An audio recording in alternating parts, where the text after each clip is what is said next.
yang tadi harus sudah pulang, EVOS-nya masuk dari arah dalam ya Bimbon. Oke, dan kali ini terlihat aeronya harus terpulangkan, tersisa Rans. EVOS juga harus terpulangkan 3 tim kali ini. EVOS yang masih hidup dengan 1 tim dan Bonafide juga harus dipulangkan. Aura harus bakal ditantang oleh Bonafide yang mana Bonafide ini menempati posisi kedua di pot kecil dan DG berada di posisi yang terbawah Baby Moon. Wah, ini unik banget sih. Untuk pertama kalinya, first time gue ngeliat teman-teman dari Bonafide turun di area bawah map yang biasanya dia selalu turun di area atas.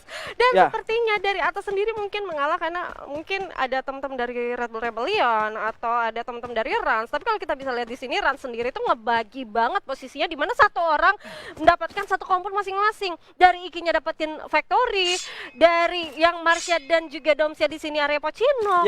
Satu orangnya dari Rama sendiri Marsha Electric gitu. Mereka cukup percaya diri kemungkinan karena kalau seingat gua seharusnya di sana emang gak ada yang ngedrop sih untuk di grup A dan grup B, kecuali kalau misalkan udah masuk ke menit ke-5 atau menit ke-7 mereka harus lebih berhati-hati karena rotasi dari tim NXL Liga Game itu menuju ke area Mars Electric. Iya, dan tapi kali ini kalau kita bisa lihat juga ya dari teman-teman DG juga bakal mencoba untuk back off dulu ke arah sebelah kanan ya sepertinya, karena dia tahu banget DG sendiri tuh harus poin penuh kali ini karena cukup tertinggal juga dan DG nggak mau ambil resiko yang cukup berat, begitu juga dengan Bonafide. Kalau kita bisa bilang Bonafide sendiri itu untuk poinnya sendiri tuh selisih 1 poin aja sama teman-teman NXL Liga Game. Betul, terlalu riskan juga kalau misalkan mereka terlalu maksain buat fight. Dari Bonafide-nya juga mereka butuh poin untuk nge-up menjauh dari NXL, dan dari DG juga mereka ingin bangkit dari keterpurukan yang sedang mereka alami hingga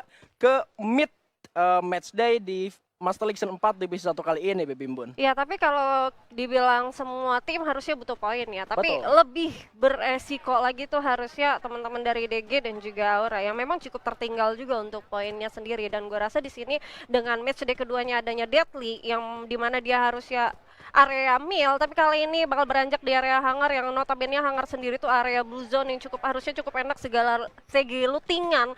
Tapi bisa jadi juga ada teman-teman Rimo yang harusnya turun di area clock tower. Semisal dari Rimo-nya mencoba untuk rotasi ke arah pinggiran tuh akan bertemu sama teman-teman dari Aura. Ya. Kalau kita ngomongin soal Aura sendiri ini sebetulnya berada di dalam line up terbaiknya mereka. Hanya saja Amek yang tidak dimainkan dan digantikan oleh seorang Adam. Apakah ini bakal membalikan keadaan ataupun performa Aura yang sesungguhnya? Iya, karena kalau kita tahu ya performa sesungguhnya dari Aura sendiri itu turun di area mid. Betul. Ya kan, dengan setup yang dia punya dari Ameknya juga. Dan kali ini Ameknya harus istirahat dulu sejenak. Mungkin kita bakal lihat dari setup dari Aura yang sekarang ya kan. Mungkin bisa jadi ini kayak perlahan tapi pasti. Perlahan tapi pasti. Begitupun gue ngelihat juga dari tim-tim lain melakukan hal yang sama, seperti 2 tim besar yang sedang bertarung di pot kecil, ada Onyx dan EVOS. Mereka juga sudah mulai bermain tanpa player kuncinya mereka. Ya, dan itu sebenarnya bagus sih. Bagusnya apa? Karena mungkin kayak teammate lu sendiri kalau misalkan lu harus mencoba untuk berevolusi. Betul. Ya kan, yang dimana seharusnya dia di-lead sama leader yang memang pakem banget, like a Sam 13 atau Wiza. Dan kali ini mereka mencoba, kita mempercayakan tim kita. Dan ini sudah terbukti harusnya dari Onyx Olympus sendiri konsisten banget dari match day pertama sampai sekarang dengan tidak dimainkannya Wiza berhasil mendapatkan poin tertinggi. Begitu juga dengan EVOS Divine. Betul. Dengan tanpanya Sam 13 pun mereka masih tetap bisa menunjukkan performa yang seperti biasanya kalau Sam 13 ada ya. Ini yang terjadi yang kita lihat di Aura.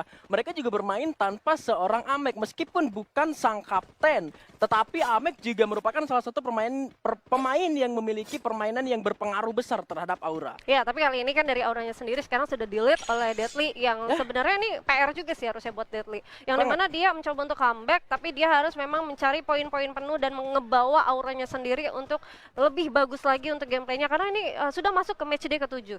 Sudah bukan waktunya harusnya tim-tim mencoba untuk tes ombak gitu. Ya. Sudah waktunya war juga karena RBR kali ini sudah mulai terkena beberapa ledakan dari tim Rimo Arjuna memastikan serangan kali ini tumbang. Terkena down satu orang, terusnya masih terlalu jauh. Joya juga harus terkena down kali ini. Zero dan juga Frusernya tapusnya begitu jauh dari rekan-rekannya. Terkaget-kaget, terkejoet. Ya ini posisi dari RBR sendiri cukup jauh banget loh, posisinya jauh banget. Yang gue rasa tadi memang dari Kimi sendiri itu menggunakan senjata double vector. Yang kita tahu double vector, apalagi dengan kompon sekecil ini, enak banget begitu dia nge-braided langsung dapetin 1-2 orang sekaligus. Ditekan langsung. Ditekan langsung ya, udah nggak bisa berbuat banyak. Apalagi tadi ada time turner juga yang diaktifkan kan. Dan gue rasa tadi sebenarnya teman-teman dari Red Bull Rebellion tuh nggak expect ada teman-teman Ringo di sana.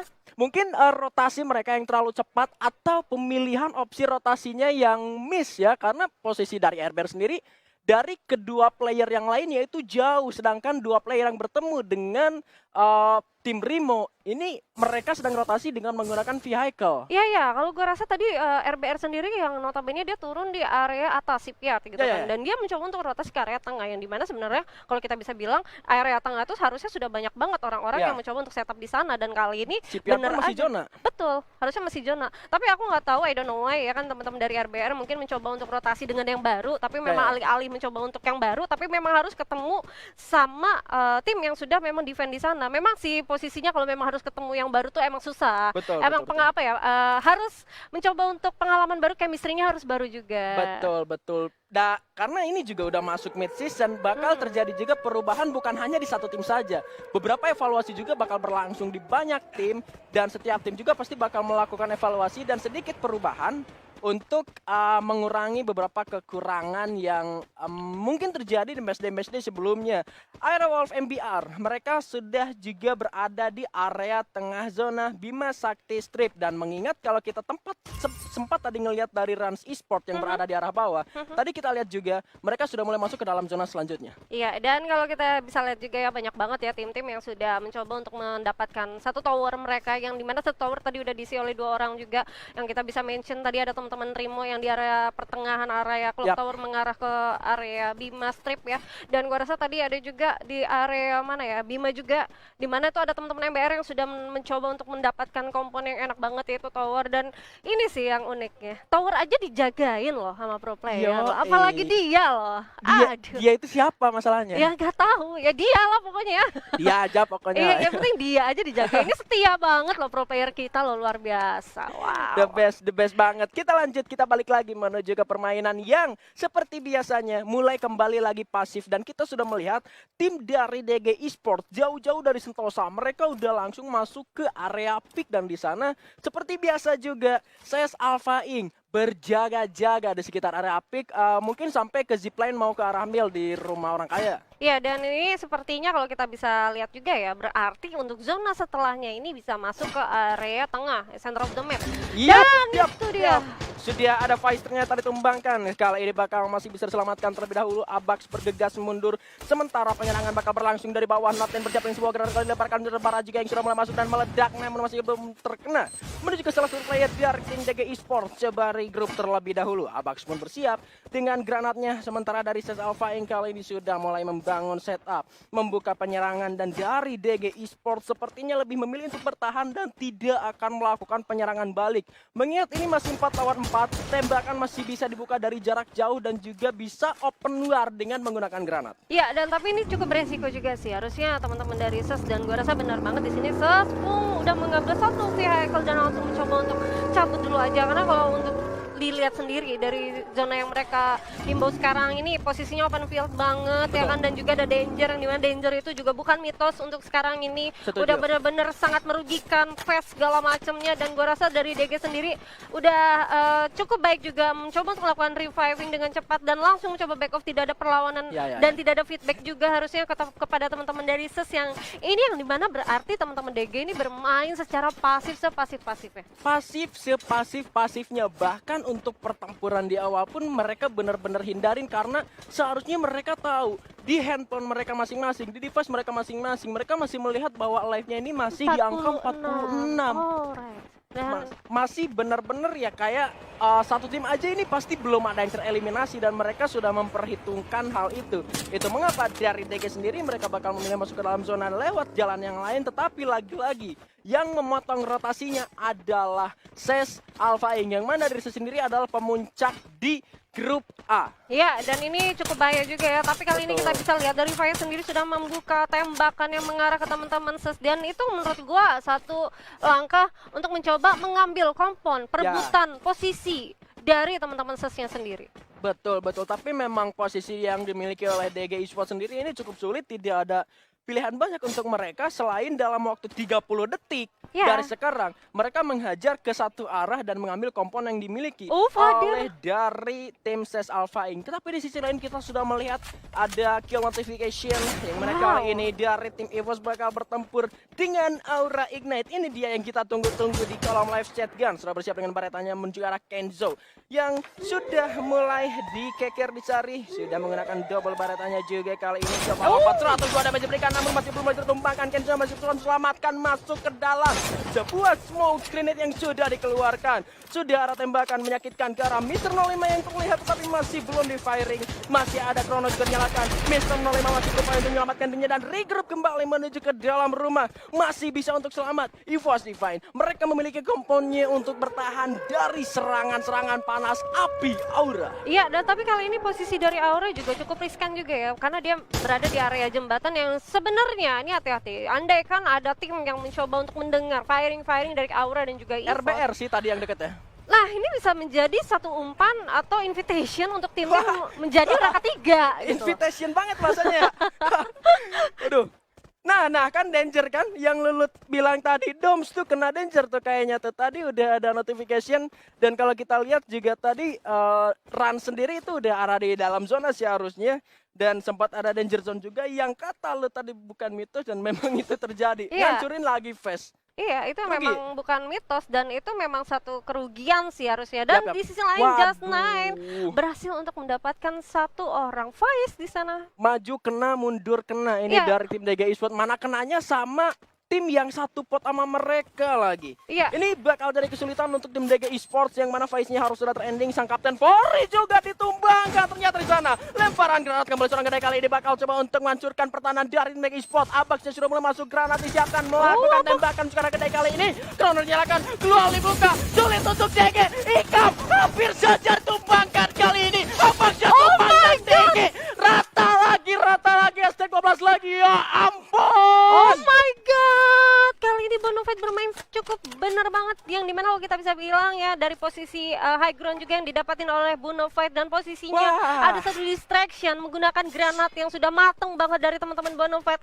Dan itu menjadi menjadi kerugian sih harusnya bagi teman-teman dunia games yang dimana sebenarnya dia tuh kesusahan mau masuk ke dalam zona. Sedangkan di sana sudah harus tertatakin sama teman-teman SES dan 2 kali Faiz harus terkena knockdown. Tapi kita bakal berpindah dulu sejenak karena teman-teman dari Onyx kita ternyata sudah melihat pergerakan dan mengetahui posisi dari MBR. Waduh, ternyata Zixia tumbangkan seorang bara dari area yang lain masih bisa dipasang. Glow diselamatkan kembali, Bengnya bakal masuk ke dalam zona selanjutnya. Glow kembali dibuka, Zixia harus mengulung miliknya kembali. Satu orang sudah mulai masuk. Felix for you kali ini mencoba pertahanan dari area MBR. Misalkan 5 berhasil melakukan serangan api yang lain. Kali tadi juga melepaskan tembakan misalkan lawannya di depan sana. Yang mana kali ini pertempuran sudah bakal terjadi di area Bima Sakti, tetapi mereka masih ada di luar zona dan mereka harus mementingkan untuk masuk ke dalam zona selanjutnya. Di arah lingkaran abunya yang terkena knockdown.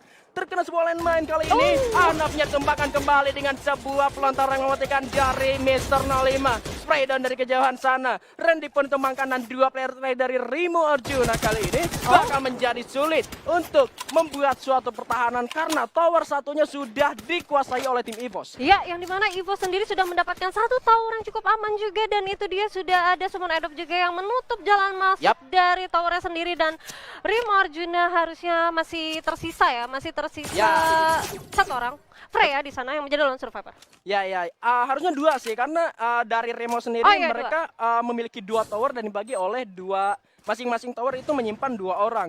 Dan kita masih kembali melihat akhirnya pertempuran terjadi setelah zonanya menyusut dan mereka masing-masing berada di dalam zona selanjutnya. Di sana juga ada Red Bull Rebellion yang tidak melakukan pergerakan sama sekali setelah 2 playernya terculik. Dan kembali Aerowolf MBR bersama dengan Onyx Olympus masih bersinggungan. Dan ini benar-benar masih ramai banget. Sedangkan zonanya sudah mulai menyusut. 11:40 yang live dan ini dia dari SES bakal mencoba untuk melawan pergerakan dari teman-teman First Rider kali ini. Jojo sudah mulai melepaskan tembakan dari arah kejauhan. sudah mulai terkena ledakan dari seorang Souza. Penyerangan akan dibangun. Ada Ramsey di sana sempat kena headshot, belum ada yang ditumbangkan. Granat kembali siapkan seorang Fung, kali ini meledak bakal di arah depan sana. Mengenai 2 orang, sekarat langsung Jojonya bakal masuk dengan MAG7-nya. Melakukan penyerangan. Satu orang tumbangkan seorang Jojo, kali ini dicari lagi. Darkol juga ada di sana. Sudah terlihat. Krono jalan Jojonya tumbang. Notenya bakal follow up, kali ini bakal masuk juga dalam Krono ditembak. M1014 sangat mempentingkan dari tim Trader. Satu persatu ditumbangkan dan rata oleh Ses Alphaing. Ya, situ dia tadi ada pergerakan dari Jojo juga yang mencoba untuk ngepredik, tapi kali ini Ras bakal menjadi orang ketiga, belum reset, dan itu dia. Yup. Masih bisa untuk menjadi tim Invitation melanjutkan pertempuran kali ini. Run Support berhasil mendapatkan 3 killnya. Darah Lingard juga berhasil mendapatkan Flus dari tim Red Bull Rebellion. Sementara dari Ses Alphaing hanya menyisakan 1 orang saja. Masih coba dicari. Sementara dari kejauhan juga Onyx kali ini sudah mulai memantau menuju ke sebuah area pertempuran di seberang sana, Bun. Ya, dan kita bisa lihat di notification juga Kimmich ya berhasil mendapatkan 1 orang, 2 orang dari teman-teman NXL, dan EVOS Abu bakal mencoba untuk mendapatkan Kiba. Ses Alphaing harus dipulangkan di posisi ke-10. Kali tersisa 9 tim 28 yang alive, dan gue rasa di sini dari Onyx bakal mencoba untuk masuk melangkah ke depan, dan itu dia pertahanan dari teman-teman Aura. Ini Jiga kali ini dari tim Rans Esports juga bakal sulit untuk masuk ke dalam kelas wajib tertahan. Kimmich berhasil mendapatkan seorang Marsha. Rana juga tertumbangkan. Masih ada Dom dan juga Iki yang menjadi harapan untuk Rans Esports, dan zonanya memilih menuju ke arah Bonafide, dan juga Rimo kali ini bakal dihancurkan glualnya. Kali ini Iki kesulitan memasang kembali glual. NXL-nya tumbang di posisi 9. Sudah tereliminasi dengan sendirinya. Tetapi dari Bonafide mereka tidak memiliki compound. Iki bersiap dengan sebuah granat yang dilemparkan. Masih ada Kroner juga sebuah glual dipasang. Kali ini Gare berhasil mendapatkan besto dari tim MBR kali ini yang cukup kesulitan. Ini EVOS Aura Onyx masih ada. Gare berhasil mendapatkan Deadly yang langsung terending dengan Sky-T-nya. Cukup memuaskan. Fader membalaskan gara-gara kali ini bakal melakukan Adam yang ternyata Onyx-nya tumbang. Adam masih bisa stay alive, tapi di dalam masih ada 1 player dari RBR yang begitu menyulitkan. Doms ternyata yang berhasil mendapatkan triple kill dan membawa timnya masih hidup. Di posisi 7 besar, Freya mendapatkan seorang gede kali ini tumbang juga. Abu menumbangkan gede kali ini. Freya mendapatkan 2 kill sekaligus dari tim Bonafide. Coba ditembakkan secara tim Run tentunya kali ini. WNZ-nya berhasil menumbangkan seorang Dom dan langsung trending Freya. Limo banyak banget nyampahin kill. WNZ-nya masuk kali ini. Tumbang. RPR tumbang di posisi ke-7, dan 1 lagi dari MBR. Sorry, RPR yang tadi harus sudah pulang. EVOS-nya masuk dari arah dalam, Bimbon. Oke, dan kali ini terlihat aeronya harus terpulangkan. Tersisa Rasipo juga harus terpulangkan 3 tim kali ini. EVOS yang masih hidup dengan 1 tim, dan Bonafide juga harus dipulangkan. Aura harus tereliminasi juga. Dan kita bakal lihat di sini bakal buy one. Freya-nya sendirian bakal melawan 1 squad kali ini. Freya bakal mencoba mengaktifkan Thunder, dan itu dia. Hasta la vista untuk Rimo Arjuna. Buya untuk EVOS Tiba. Permainan yang sangat-sangat apik ciamik ditunjukkan. Seperti biasa, calon juara nih, Bos. Aduh, calon juara nih, Bos. 20 poinnya sayang, yuk bisa, yuk. Yo, ini artinya kalau bisa gua bilang, lagi-lagi tim EVOS bermain tanpa center tim pun mereka masih bisa tetap bermain layaknya macan putih seperti biasa. Ya, hashtag percaya Kenzo. Percaya Kalau Kenzo. kata abang mana ya, hashtag percaya Kenzo. Dan I believe gitu, I believe game. Believe banget, dan buktinya juga